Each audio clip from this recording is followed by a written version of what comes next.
Well, good morning, everybody, and welcome back to another episode of Adult Child of Dysfunction.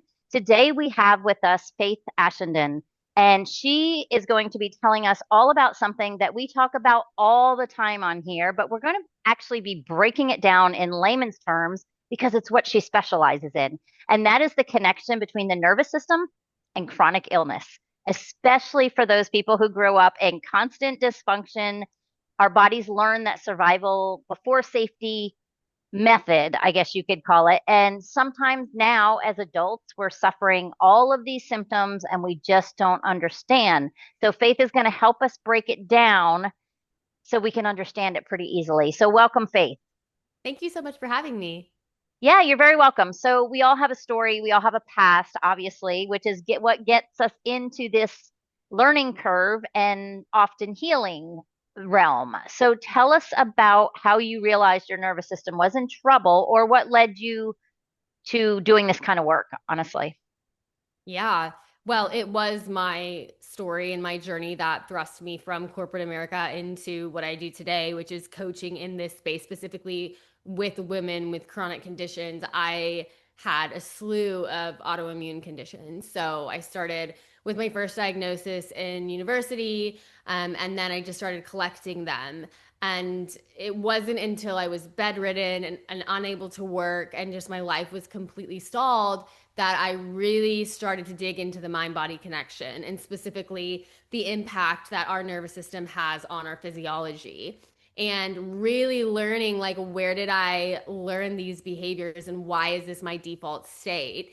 And in doing that, I was able to reverse my conditions. And so now this is what I teach and have been doing so for, gosh, what, 6, 7 years now? So yeah. Okay, nice. So, was your growing up a very unpredictable, unstable No, environment, or is it just something that kind of kicked in as you got older? no, no, no.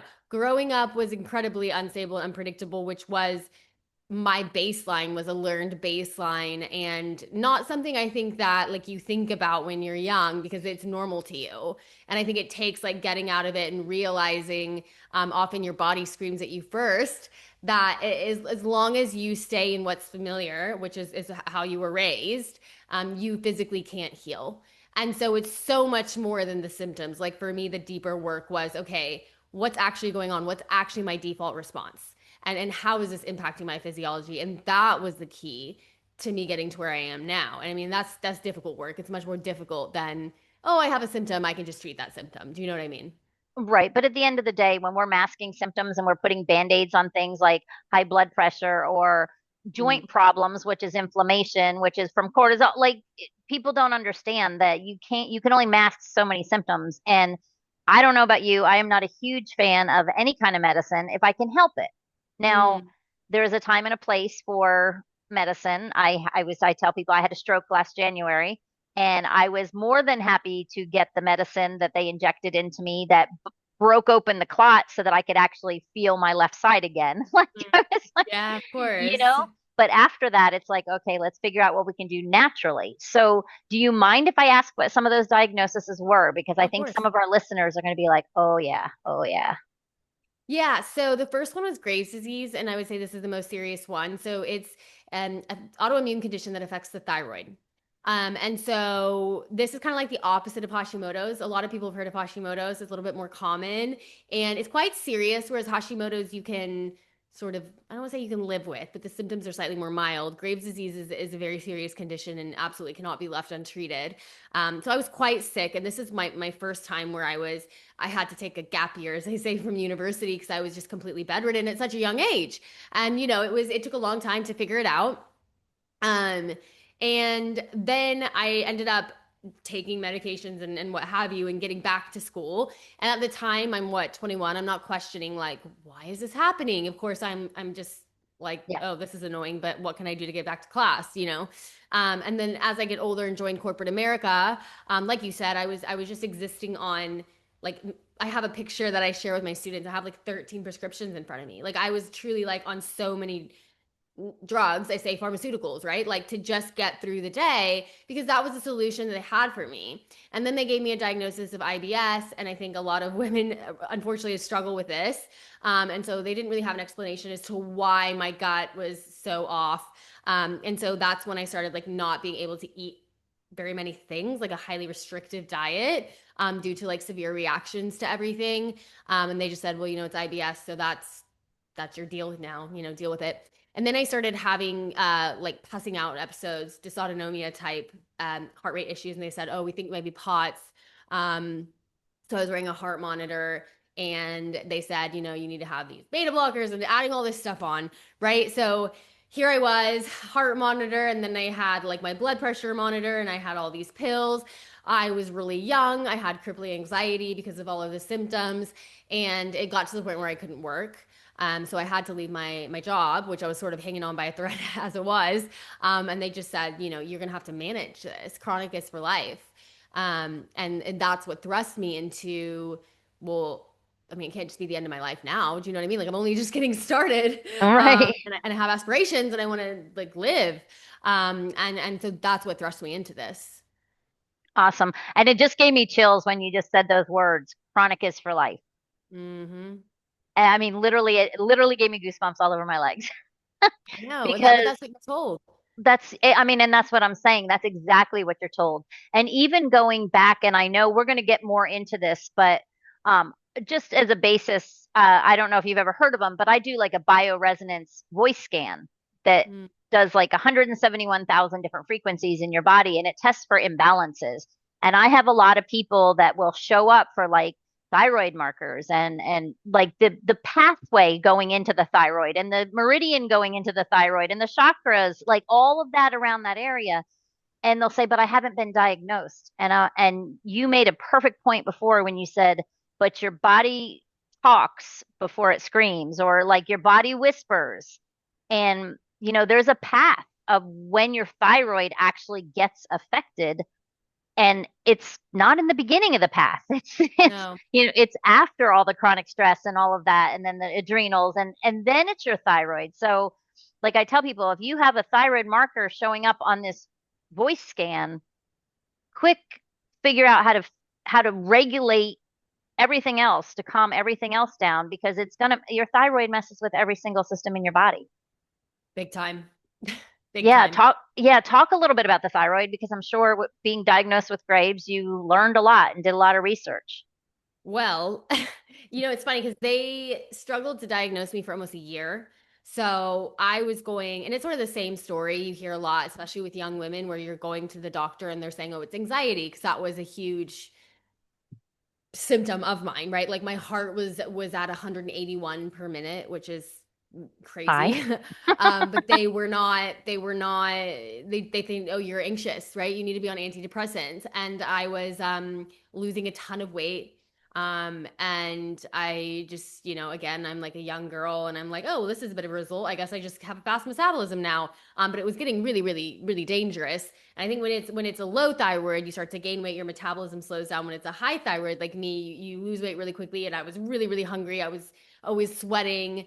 When you're hypothyroid, you're always really cold. So it's a poster boy. Like I was the poster boy of like, you have a hyperthyroid Right. issue to the degree that it's an autoimmune disease.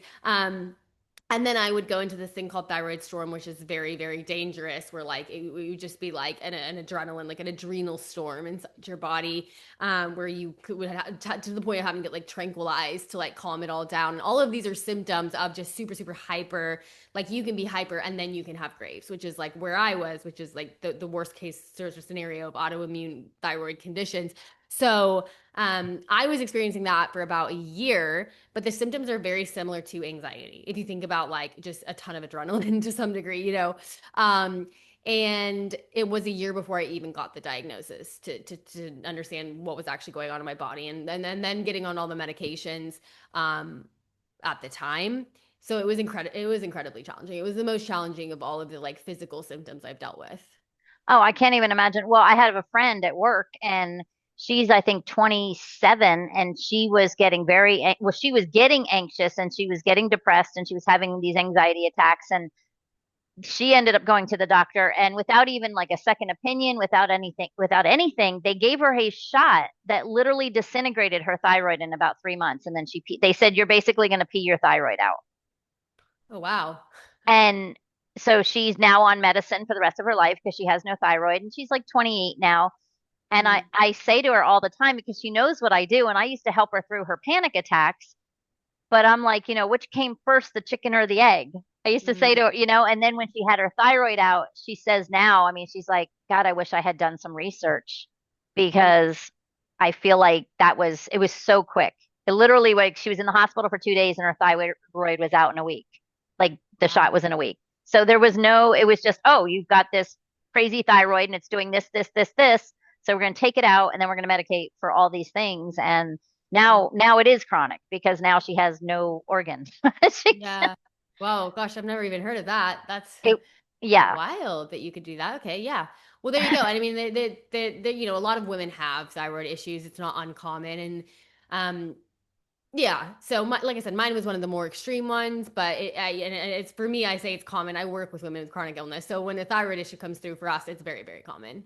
yeah, absolutely. So what was the moment where you were like, okay, I'm gonna figure, like, was there an aha moment, or were you just thinking about this and kind of starting to dive in, or were you just like, screw this, I'm doing this on my own and figuring this out? Well, I had one of my specialists tell me after, just so many tests, so much research, that I think this is just your baseline. Basically, like, stop trying to solve it. This is just how you're going to feel. And I think that really hit me like, Mm, hold on. You're saying, like, because usually when you're unwell, you're working towards getting better. But that was the first time someone was like, there's no, other side. It's managing this, which is your life. And at this point, I'm not even working. So I'm like, so what you're saying is I can't, do you know what I mean? Like, what's the plan right, here? What's the trajectory? So that's really what thrust me really deep initially into the integrative space. So I grew up, my family is South American, so I grew up very healthy anyways. And it wasn't considered like healthy. It was just how we were. But I went way into the direction of integrated medicine when that was told to me, like even more extreme than I was raised. And I did all the things, I had the infrared sauna, I was dry brushing every day, I did all the detoxes. I did like the NASA grade red light therapy every single day at this place where I lived in Austin, Texas. I had multiple functional medicine doctors. I did every functional medicine test. Like, I did the classic route, which of course was helpful and I did feel better, but ultimately I didn't heal. And so that to me was the light bulb moment. Like I thought I had hit nirvana when I accessed all of that and I was sharing my journey on social media. And I was like, guys, look, I'm healing from the root cause. And look, I'm going to detox and I'm going to do all these things and I'm going to be better. And again, I did feel marginally better, but not better to the degree that I had freedom in my life. So that's when I started looking into, I mean, my background is in behavioral psychology. So I'm not a stranger to this research, although it's largely like up and coming even now. And it hasn't even been that long since I was in school. So I started diving into some more certifications beyond what I had learned, and specifically even a little bit more ambiguous. So my background's more in the neuroscience, and I really wanted to understand the subconscious mind, which you can't exactly measure in the same way that I was taught. So I was right, learning hypnotherapy, trauma informed therapy, rapid resolution therapy, like different niche certifications to try to get my hands on some information that could be helpful beyond like the kind of textbook regulate your nervous system advice. And that's when I started to learn about the subconscious patterns that are really driving the nervous system and taking it a step further. That's how I healed myself. That's what ultimately allowed me to build my program and coach women, because I think, wow, that was actually really easy. And like nobody's talking about it. And right. even now, people will say, oh, do a cold plunge, which I don't totally agree with, anyways, or oh, stimulate the vagus nerve. Great. Yes, helpful for sure. But it's not the end all be all. It's not going to be what gets you over the line for a sustained life of freedom. And that's the voice that I try to be. It's different than what you can film on a reel. Right. Yes, you cannot. I mean, yes, you can stimulate your vagus nerve and you can regulate your nervous system, but if it's stuck in your cells, if all of that trauma is still stuck in your cells every single time something comes up, you're going to have to completely regulate, and you're going to have to spend your entire life chasing these moments of ah, Yeah, where exactly. your life you should just be there. And so talk about, we're going right into the nervous system, obviously. Talk about how when you grow up, I mean, obviously everybody that's, if you're on this podcast, adult child of dysfunction, you grew up in some kind of dysfunction. And because of that, by default, your nervous system is on high alert or was on high alert. And it's all these, the easiest way to put it is I call it the invisible backpack. Every single emotion that you did not process, every single feeling, everything single experience that wasn't processed, it sat in your backpack. And that's what is now 1,000 pounds and you're in your 50s. So Mm. talk about what that physiologically having your nervous system on high alert does to your body to cause these chronic illnesses.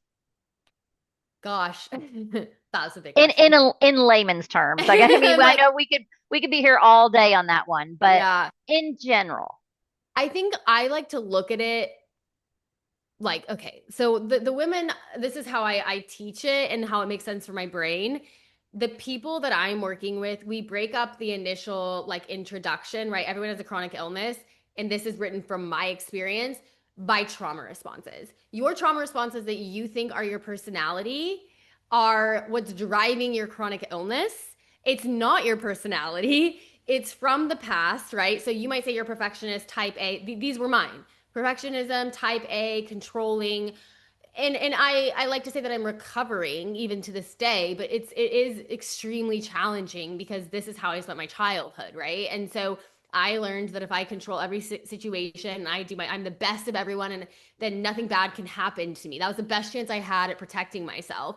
And so as I grew up, that was reinforced in school. Oh, great job, good GPA, and like, great job, you're always the one to organize the parties or whatever, da, da, da. Great job, you got promoted at work. And so it was reinforcing the trauma response I had learned in my childhood, that was not serving me, and ultimately was keeping me hyper vigilant because perfect doesn't exist. So if you're always right. reaching, right? Do you know what I mean? So for me, these parts of ourselves that we think are who we are actually just manifestations of what we had to be, and ultimately what is driving the physiology. And so it's like stripping it back to that identity level of, and one of the interesting things I do with my clients and that I have done myself, and it's my favorite therapy, rapid resolution therapy, where you're speaking directly to deeper mind and you're really asking, like, when was the event? So I have my clients, the event will come because your subconscious remembers everything, and it's the inception point of, you know, their one trauma response we're working from, and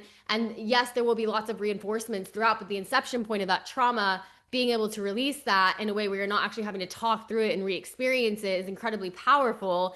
And what that does to your physiology, I mean, I've had clients heal 20 years of chronic pain in one session of doing that, because they let go of that need, that desire, that hypervigilance. So for me, that's how it impacted me, right? Like, I was always the degree of type A and perfectionist is, like I said, to this day, like you said, is it still a part of you? To this day, I'm aware, and I'm always trying to not, right? But Right. like, it up until I did this work, it was absolutely my default. And I think, oh my God, I never rested ever, Mm-mm. ever.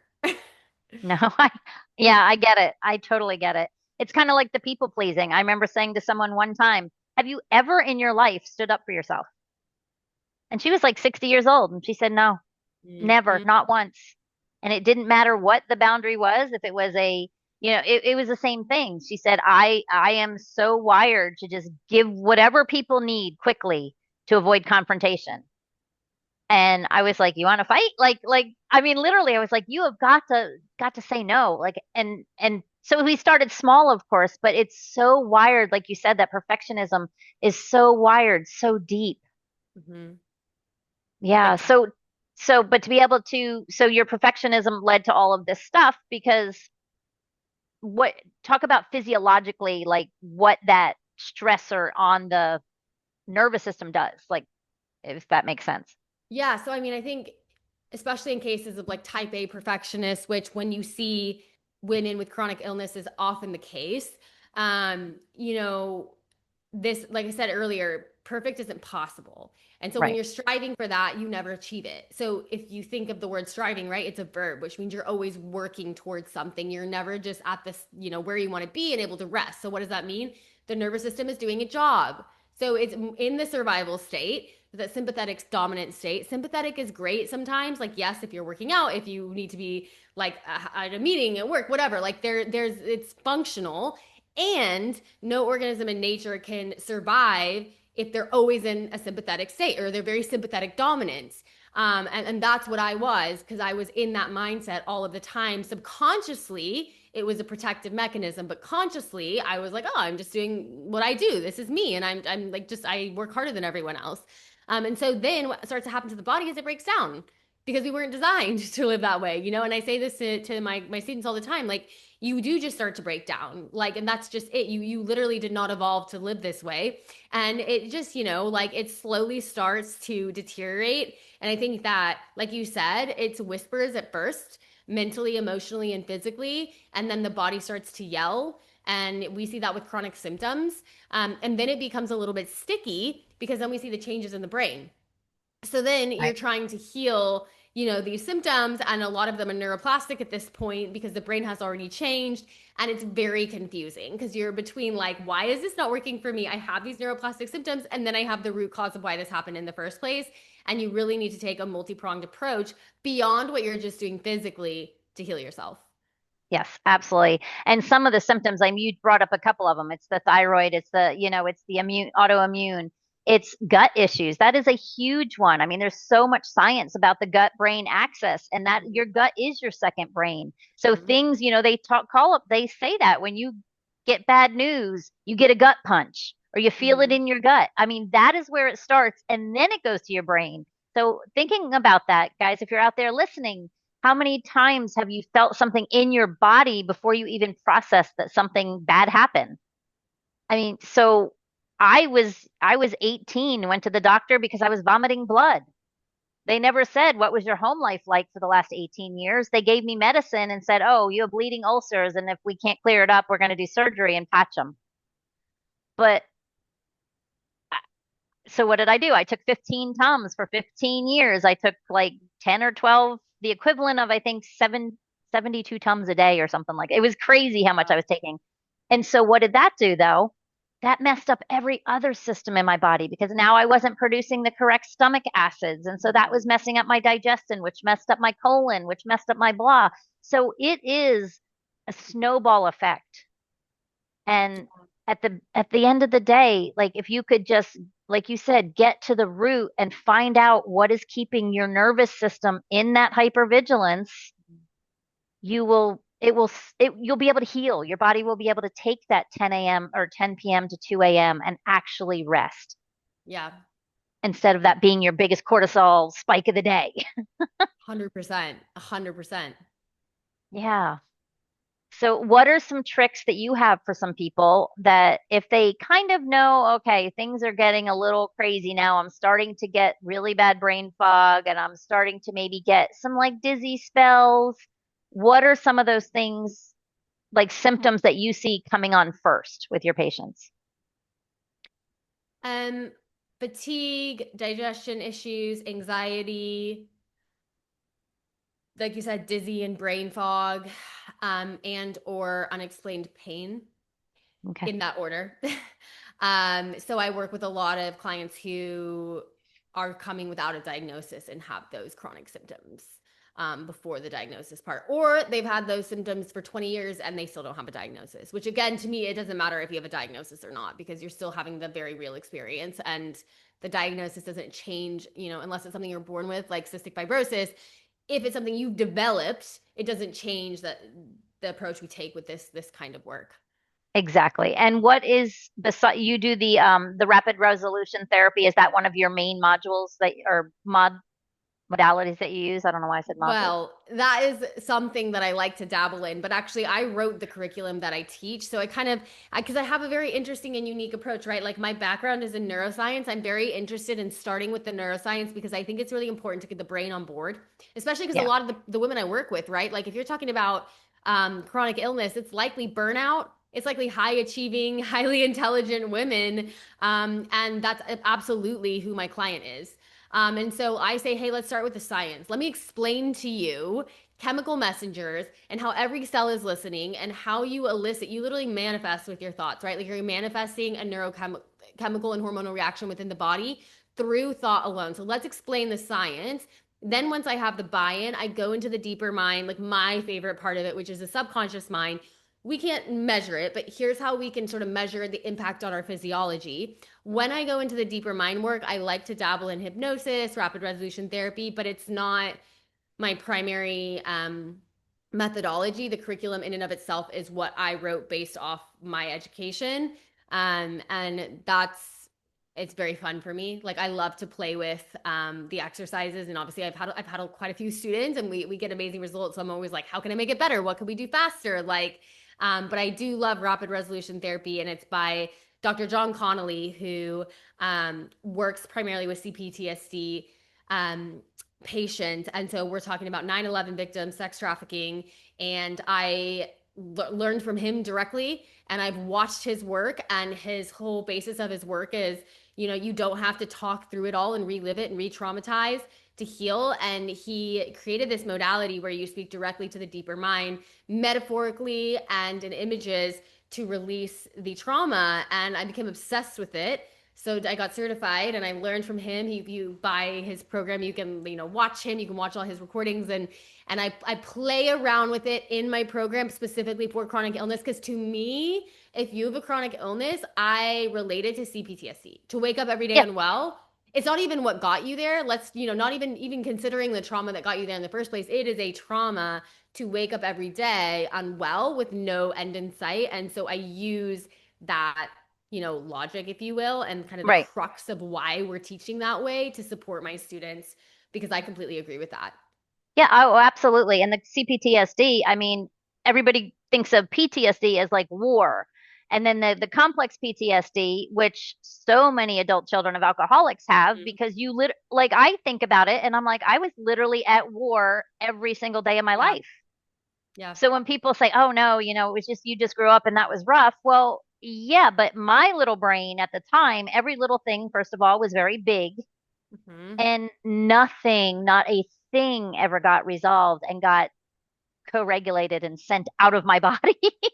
So Oh, same, same. Yeah. It's like, how do I even do that? What even is that? Like, yeah, it's wow. I mean, do you remember the first, like, I don't know what your history was, but I remember the first time I felt a happiness in my heart, and I was almost 26. Like in my heart, like holding mm, something and feeling, I felt I bought a puppy because I was pregnant and I figured, oh my God, I better learn how to love this little thing. So I was like, how can I test that? So I literally bought a oh, puppy. And that was like, whoa, that was the beginning of like my massive healing journey because I held that in my hand. He was about 8 weeks old. His name was Fat Man, his cutest little Shih Tzu. And oh, my heart melted. And I was mm, like, oh my gosh, I've never felt that. But it was like, and I bawled and I cried and I was like, oh my God, like, what is this feeling, mm. But it's like my whole life, everything had been deflected from my heart, and that's a major organ. So then they wonder why 50 years later I have a stroke. Yeah, No, 100%. It's all connected. And I think, it's so important, if not for our children. And I work with a wide range of ages, but a lot of the women I work with are like basically they have kids, young kids, and they hit a breaking point because it's you can do it so long, and then if you have kids, it pushes you over the edge. So like I always say, like, if not for yourself, because for your children, because you can't, like, say break the cycle because it's like trendy on social media. Like, the only way to break the cycle is to go inside and identify, or else it just repeats itself. absolutely. And that is my and was my motivator for, like, we have to get to the crux of this, because the cycle has been going on and on and on and on, and like, it mustn't be the case, um now that I have two children. Right. And even if I mean, we're not perfect. There's no, like you said, perfection is a myth. So there's no Right. point in striving for it. But when No. you see that difference, I mean, your kids will be raised 100% different than you were because you Mm, are going to co-regulate with them. You are going to make sure that their nervous systems don't get bogged down because that's literally what it is. I had a woman on yesterday, I believe, or a couple days ago, and she talked about the voice and she talked about, not only just having a voice, but she was so stifled as a child that she literally had tonsillitis all the time, had to get her tonsils out, and then she ended up wow. losing her thyroid. And that is all in that throat chakra. Yep. So there's something about that. And so 100%. I mean, you hear about all the time. You look at the statistics now of women that get divorced and have a really nasty divorce, and then 6 months later they have breast cancer. Mm-hmm. There's a lot to be said for where the energy and, you know, emotion is energy in motion. It's where is it going in your Absolutely. body? Absolutely. And like it's, it's even down to the point where you think about, like my generation, like, and this is most people, it wasn't specifically like, oh, me, but like parents would say, it's okay. It's okay. And now, even just being a parent, like that's such a simple thing, right? Like most people's parents are saying that, realizing the impact it has on a child to be like, they're crying and you're like, it's okay. And it's like no wonder that we all like suppress our emotions and we don't process or acknowledge and we think it's bad to feel something bad or whatever. And those are little things, that's not abuse per se because it's not like everyone was taught to do that, but the implications of this good girl bad girl thing, that it's okay, that so many different things that like are even normalized in society, that now, like for example, we work a lot on worthiness, right? And I'm sure you do the same, and I break it all the way back to good girl bad girl conditioning and just Right. remembering, like, and it's everything is so important and it carries such weight and it's such a huge responsibility. And I'm sure with all mothers, like it's the primary driver to be the best version, isn't it? Oh, of course. And, even if you're at the beginning stage of this, and I say this all the time, if you're at the beginning stage and you're just now going, oh my gosh, I really got some work to do on me and I need to heal and I want my kids to see, they're going to see your growth and they're going to see that healing. And that is healing for them as well. So I know a lot of people are like, oh, it's too late. She's 12. She already hates me, blah, blah. No, it's never too late. It's never, never. I can't stand when I hear people say that because they're like, well, this is just how I am. And she just got used to it. Well, unget her used to it. Get her used to the new you. Get her used to the you that knows now because when you don't know, you don't know. But once you do, now you got to take some responsibility if you want to. Now, if you Oh, don't I want to, agree. so be it. But But I think and children aren't looking for perfection. I think, no, children are learning from, like you said, our mistakes, like being able to say, like, I did this and then I shouldn't have. And this is how I thought about it. And this is how I reacted. And this is how I solved it. And then I said, I'm sorry. Like, this is how they're learning. Like, we're yeah. people, not robots. But I think, yeah, I mean, and we can't be perfect. Yeah, but again, this is the eternal struggle for all mothers, probably, anyways. But yeah, it's all so tightly linked, and unfortunately, it is like you said, so much linked to chronic conditions, and especially in women. Right. So when people come to you, you said they come sometimes because they're just burnt out, they're ready to go, they're like, I can't do this anymore. Or they come to you because they're like, okay, I have this chronic illness and I'm pretty sure that it stemmed from blah, blah, blah. Let's get rid of this. Um, is that kind of, you work with all aspects of that? So I always kind of say I'm their last resort. So my clients will have done. So like one of the prerequisites to work with me is that you've not only done and used the allopathic medicine model, but you've tried other integrative approaches.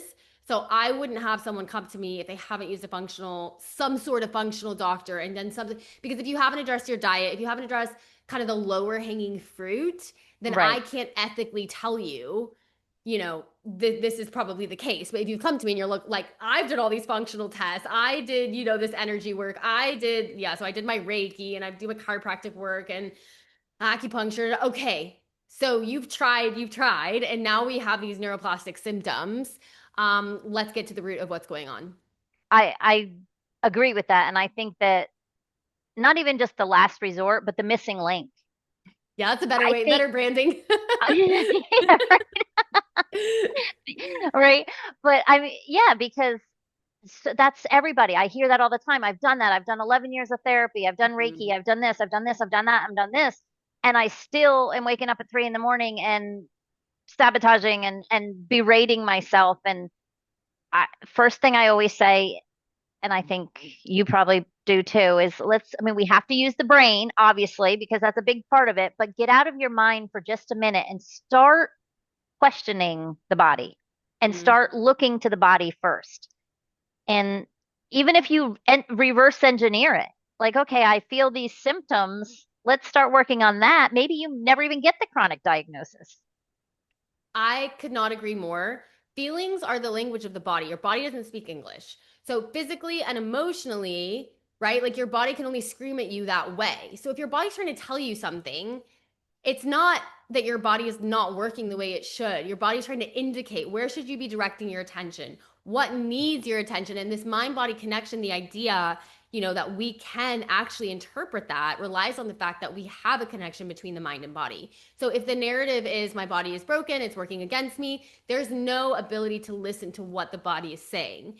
If we can get into the narrative and the vantage point of, my body's always working to protect me, my body's always striving for homeostasis, we're on the same team, then you can drop into your body. You can listen to your body. As I say to my women, we all have this intuition. It's not that I was able to listen, it's that it's been stifled. Here's how you get back. You repair the relationship by listening. And Right. and your gut instinct is, it's not what I'm saying. It's not, I'm not you. I don't know. But what did you hear? Because let's go with that, right? And I think it's people, they almost need like a facilitation of like, oh, I can trust myself. I can trust this. Is this not wrong? Because I've been told I was wrong. And so it makes complete sense. And equally, it's like you were born with 90, to me, you're born with 99% of what you need. There's this 1%, let's say you get in a car accident, or like what you said, yes, amazing. We have these emergency scenarios where we have allopathic medicine to save our lives. And then the rest of it, with something that's not life threatening, you have the connection, the mind body connection. And so this is a huge part of the empowerment piece. Like you can be your own healer, but Yeah. so much of the prerequisite is what I'm doing, which is filling in the gaps of how do I get back to what I actually had Right. before, everyone got in the way. Right. It's literally, I picture, I always give that scenario of the mom standing over the crib and there's like two cribs, two babies, and the one is just standing there. Well, first of all, it starts even before that, in utero. Mm. If your mother had a really high stress pregnancy, was fighting with her husband all the time, drinking alcohol, doing that, your nervous system is 100% different than the person next to you. But you picture that crib of the two moms, and one's leaning over with grandma, grandpa, mom, dad, and they're all like, oh, you're going to be the president, you're going to be this. And that whole nervous system is just like, oh, this is great. I'm going to rock it. I'm going to, and then you have the other one where, in my case, my mother was like, okay, I can't go to work because I had to have you and I wish you had never been born. And, you picture that and it's like this. You just, even getting that visual, your whole body does this. And your shoulders go up, and that can last your whole life until you say, no, I don't want it to. I want to choose better. I want to be happier. I want to untangle, undo all these lies. Yeah. But you're right. It's in your gut. So those people that go to a doctor and they say something is wrong, I don't feel good, something's not right, and every test comes out right, Yeah. it's just in your cells and they don't see it. Yeah, 100%. And it's, yeah. And the problem is people wait too long because they're told they're okay. And then it's a difficult situation. The system isn't built for chronic illness. Um, and even those who are closer to the solution aren't using holistic, like, the full approach. And so I went from, two fingers to the system to in neutral now, because I appreciate the emergency care and equally appreciate the sort of difficulty in disseminating that information to the allopathic medicine model. And so it's less of a distrust in the system and more of a just understanding that there's no knowledge there, unless it's an emergency. And that's where I've come to. So it's an Right. inside job. It is definitely an inside job, and it's definitely worth it. Oh, yeah. I think that's the biggest struggle, is that, again, even monetarily, the system isn't set up to be able to heal yourself with the all the other modalities and stuff. You have to have the means. I know my daughter ended up with a holistic doctor, and it cost us, I want to say, $30,000 to $50,000 to get her healed, but no medical doctor could do it. They wanted to cut open her heart at 21 years old and told her she'd still probably be on a pacemaker by 30 with no cause, couldn't tell me why, and went to a naturopath doctor, and with vitamins and detox and imprinting frequencies in her little vials and all that stuff. Imagine this, her blood is fine. It was Wow. insane. So, but there's enough out there that you can advocate for yourself. And I think that's the biggest thing. If you Yeah. feel something in your gut and you say something's not right, I mean, get on these groups, get on podcasts, ask questions. There's a lot of free information out there too if you find the right person that you trust.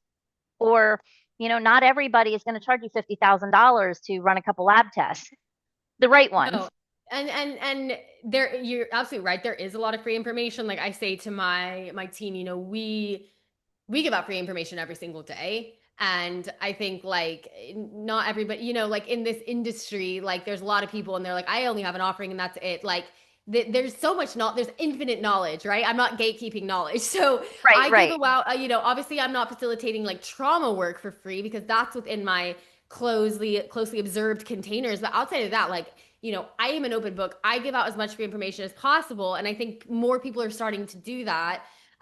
Because like you said, I mean, like people need a way to access this information and be empowered and at least have like a foundation to stand on to make informed decisions. And so I am starting to see that more in the industry, which is fantastic. And like I said, I'm a huge advocate of that and do that myself. It's getting better. And I also 100% agree that you really can't, with this kind of work, I mean, even co-regulation and everything else, you can't do it alone. So No. having a coach or having a mentor or somebody alongside you to not only hold you accountable, but to guide you, Yeah. because there's also a lot of disinformation. Yeah, it's like the Wild West. Yeah, So, and you can go down a rabbit hole just throwing all this kind of crap at it. But at the end of the yeah. day, I truly agree with you that 99.9% of what is a chronic illness started as a dis-ease in the Hmm. body. Something was out of whack, something was not right, and your body will compensate. It'll move from one thing to another to protect itself and to save itself until it can't anymore. Yep. And that's why when those chronic diseases hit, they hit hard and they hit quickly because it's been probably eight, in your case, 19 years it was building. Yep. And then you couldn't take it anymore. Your body protects itself and compensates as long as it possibly can. Big So, time. It works yeah, hard. it does. It works so hard. So hard. But If you think yeah, about, I say this, I had the call yesterday with my some of my girls, and they were like, I had this stressful event and I was knocked out. And I said, if you think about what your body's been through, like it's not always, don't expect perfection. You've been the stress of living a life, you know what I mean? In that response, your body's working so hard. It's been through so much more than your average person. So to be a little knocked down from a stressful event, maybe more than someone who had the perfect upbringing and the perfect, you know what I mean, life. right. If they're not watching, I'm doing like, the little Air quotes. asterisks, whatever, air quotes. Um, it's a lot. It's normal. As well, I say to my girls, like, don't strive to be like, maybe as oftentimes like my husband, who just kind of doesn't ever have anxiety and never really had, and except it's like because the body can withstand more in that scenario, but your body's done so much, it's worked so hard, and like you might be a little more sensitive, and that doesn't mean that you're not healed. And I think this especially goes for women in general, because even like going through childbirth and breastfeeding and all that already is so much, but throw trauma into the mix or chronic illness into the mix. The body works so hard, and I truly believe it's always doing its best to keep us in as close to homeostasis as possible. And I think that is the prime directive of the body, even when we feel like, absolute crap. So I have great admiration for, what all of our bodies are doing. Even seeing my girls sick and in bed and, in the hospital, I still, it doesn't change my perspective. Right. Absolutely. Well, this has been awesome, Faith. I could sit here and talk to you all day, but if people want to reach out with you and work with you, tell them how to get hold of you, the best place. You can find me on Instagram at that healing feeling. Um, I will obviously send you my Instagram link. Like I said, I give away a lot of free content almost every day. And then, my signature free content is I run live masterclasses where I actually break down my methodology that I wrote about the subconscious mind, and I just talk you through the logic behind it and how to apply it to your life. So if you're interested in like seeing me directly, you can get on the free masterclass. But there's tons of free resources there for anyone who just wants to learn a little bit more about deeper mind and the relation to chronic illness. Perfect. Thank you so, so much for coming on. I really appreciate it. Thank But you you're for not off the having hook me. yet. You're Oh not off no. the hook yet. So if you had to give the listeners one big piece of advice or your biggest message, what would it be? Oh gosh. Oh, I should have told you I was going to ask you that before we That's okay. started, but No, don't worry. I mean, I think the biggest lesson, which I kind of already said, but this is sort of, like written in big letters on my website and really at the crux of everything that I teach is you are the answer you're looking for. Like the second you stop looking outside of you, which by the way is, so much work and so hard, the second you stop that and you turn inward is going to be really the starting point to your path to getting to where you want to be. It's where you're going to realize your power. It's going to realize that you have the answers. You're not always seeking like the validation of other people. And the more self trust you build, the faster you feel safe, which is what underpins all healing. And so, if anyone ever works with me or interacts with me in any way, I want them to realize that they are it. They are the answer, and they do have it within them. And like empowerment is underpinning everything that I teach. Love it. Thank you again so, so much. Yeah, thank you. And you're welcome. And for everybody else out there, you heard it and you've heard it before. So just listen to Faith when she says you will have everything you need and you are absolutely 100% enough right here, right now, just the way you are. So thank you. You all have a blessed day and we will see you back next week.